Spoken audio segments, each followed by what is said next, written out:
तो दोस्तों चीन की ऐसी कंपनी जो चीन की ही नहीं पूरी दुनिया में नंबर 1 थी।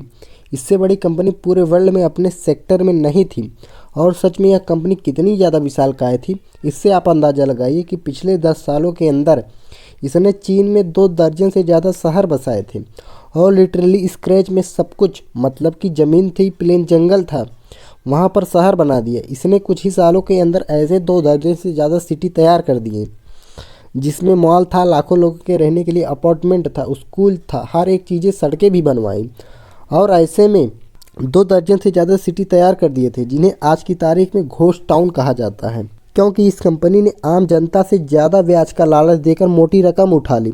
लिटरली अपनी जनता को बेवकूफ़ बनाया, उनसे पैसा चूस लिया, फिर उसे बड़े बड़े शहर बनाए। और उन्हें उम्मीद थी कि जब ये शहर बिकेंगे, मतलब कि जब फ्लैट बिकेंगे, स्कूल बिकेंगे, अपार्टमेंट बिकेंगे, दुकानें बिकेंगी, तो इनसे इनकी मोटी कमाई होगी, अपना प्रॉफिट अपने पास रखेंगे, जनता का पैसा लौटा देंगे। लेकिन ऐसा कुछ भी नहीं हुआ, फ्लैट नहीं बिकी। और ये शहर चीन में आपको बहुत सारे दिख जाएंगे जो घोस्ट टाउन है, मतलब कि पूरा शहर खाली, इसमें कोई भी नहीं रहता। सबसे हैरानी की बात यह है कि घोस्ट टाउन 2015-16 में ही बनने शुरू हो गए थे, लेकिन 2021 तक फिर भी यह नए शहर बसाती चली गई।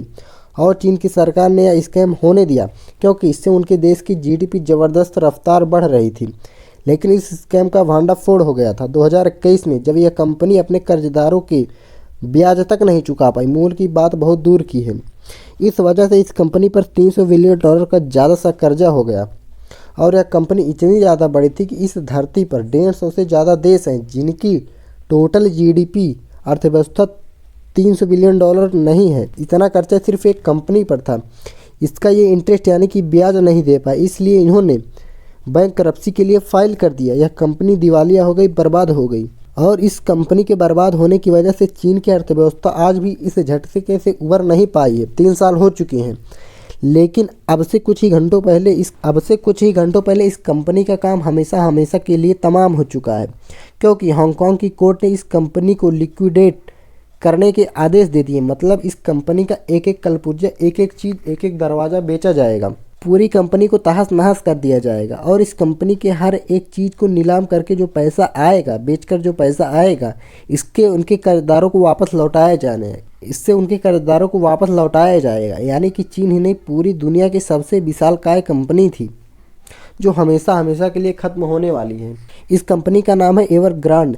जी हाँ, आप में से बहुत पहले इसकी चर्चा खूब सुनी होगी। जब यह पूरे तरीके से बैंकरप्ट हुई तो इसकी खूब चर्चाएं थी। हालांकि बैंकरप्सी के बाद भी 2022 और 23 के सालों में चीनी सरकार ने अरबों डॉलर इस कंपनी में डाले, ताकि इस कंपनी को बचाया जा सके और किसी तरीके से चीनी अर्थव्यवस्था को स्टेबल किया जाए।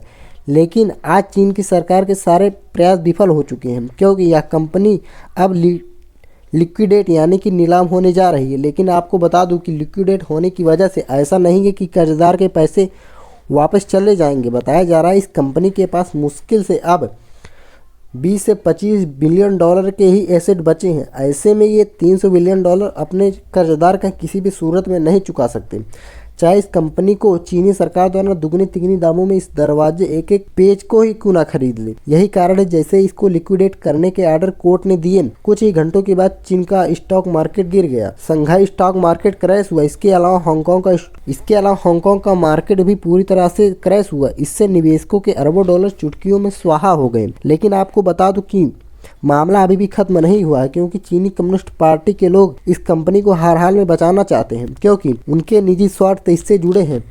भले इससे चीन बर्बाद क्यों ना हो जाए, इसलिए वह सरकार पर प्रेशर डाल रहे हैं कि इस कंपनी में 100 बिलियन और डालो और इस कंपनी के लिए सरकार एक पैकेज लेकर आए और इसे बचाने की कोशिश करे। वहीं चीन की सरकार पहले से इस कंपनी को बचाने के लिए लाखों डॉलर खर्च कर चुकी है। अब वह दोबारा ऐसा करती है तो यकीनन चीन की अर्थव्यवस्था इसे झेल नहीं पाएगी और चीन बर्बाद भी हो सकता है।